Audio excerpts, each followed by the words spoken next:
Cinema అయిన మహా Maruti talkies cinema ముచ్చట్లకు స్వాగతం. నేను మిస్టర్ బి. నా మాట సూటిగా ఉంటుంది, మ్యాటర్ క్లియర్ గా ఉంటుంది. వీడియో టాకీస్ రాజా. ఇప్పుడు మ్యాటర్ లోకి వెళదాం. ఎస్, నేను నా టీమ్ లో ఉన్న వాళ్ళందరినీ తీసి పారేశాను. ఆఫీస్ బాయ్ మొదలు నా ఎస్టాబ్లిష్మెంట్ కి తోడ్పడిన ప్రతి ఒక్కరిని తీసి పారేశాను. వాళ్ళలో చాలా మంది సంవత్సరాలుగా నాతో పనిచేస్తున్నారు. తప్పలేదు, ఎందుకంటే సమస్యకి మూలం ఇదే. వాళ్ళలో బాధ్యత రాహిత్యం పెరిగిపోయింది. నా సూచనలను పట్టించుకోవడం మానేశారు. ఒకరితో ఒకరు కలిసి పనిచేయడం మానేశారు. ఒకళ్ళ మీద పడి ఒకళ్ళు ఏడుస్తున్నారు. అందుకే అలా చేయాల్సి వచ్చింది. పోతే ఈ నిర్ణయం అప్పటికప్పుడు తీసుకుంది కాదు. 2 సంవత్సరాల క్రితమే వాళ్ళని వార్న్ చేశాను. మీరు ఒక టీమ్ లా పనిచేయట్లేదు, దాని మూలంగా నేను ఇబ్బంది పడుతున్నాను. ఇదే కంటిన్యూ అవుతే గనక దీని ఫలితం వేరే విధంగా ఉంటుంది అని చెప్పుకొచ్చా. కానీ వాళ్ళు వినలేదు, అలాగే చేసుకుంటూ వచ్చారు. చివరికి ఈ గురువారం వాళ్ళందరినీ వెళ్ళిపోమని చెప్పేసా. నేను ఇప్పుడు కొత్త టీం ని ఏర్పరచుకోవాలి. అందుకు 20 నుంచి 25 మంది అవసరం అవుతారు. దానికి పెద్ద టైం పట్టదు అనుకుంటున్నాను అని ఓ ఇంగ్లీష్ పత్రికతో పూరి జగన్నాథ్ చెప్పడం జరిగింది. పూరి జగన్నాథ్ తన ఆఫీసులో పనిచేస్తున్న స్టాఫ్ మొత్తాన్ని తీసేశారు అన్న సమాచారానికి వివరణ ఇస్తూ పూరి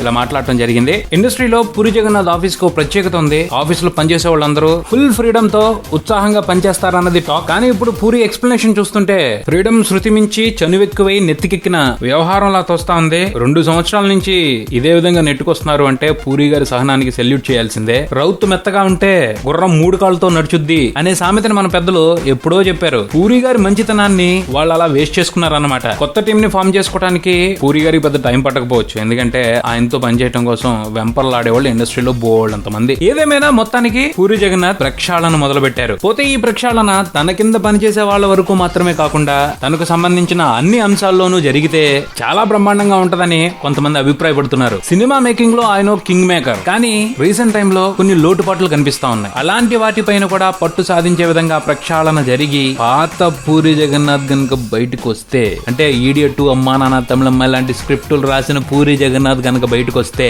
ఆ విశేషం అదో రకంగా ఉంటదిలే అని అభిప్రాయపడుతున్నారు. చూద్దాం మరి పూరి గారు మొదలుపెట్టిన ప్రక్షాళన ఇక్కడి వరకు ఆగిపోతుందో ముందుకు సాగుతుందో. ఇది బులెటిన్. మరో బులెటిన్ తో మళ్ళీ కలుద్దాం. Subscribe and keep watching Maruti Talkies. Swami mister B and Talkies Raja. Thank you.